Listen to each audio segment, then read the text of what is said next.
বাংলাদেশে একই সংবিধানের অধীনে সমান অধিকার তারা ভোগ করবে।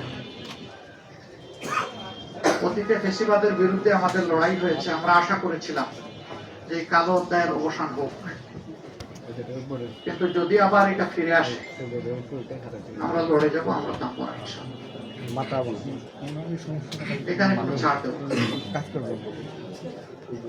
দেশের জনগণের, ফ্যাসিবাদ আমাদের বিরুদ্ধে না, ফ্যাসিবাদ দেশবাসীর ফ্যাসিবাদের অধীনে কখনো একটা ডেমোক্রেসি, একটা গণতন্ত্রের বিকাশ করে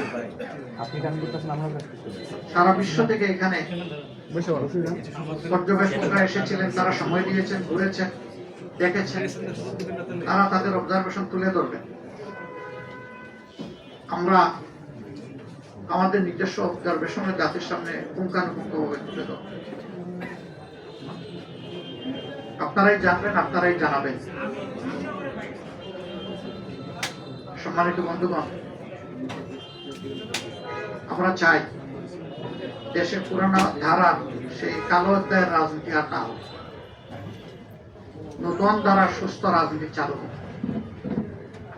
এবং এখানে সবাইকে দায়িত্বশীল আচরণ করতে হবে। দায়িত্ব জ্ঞানহীন কোনো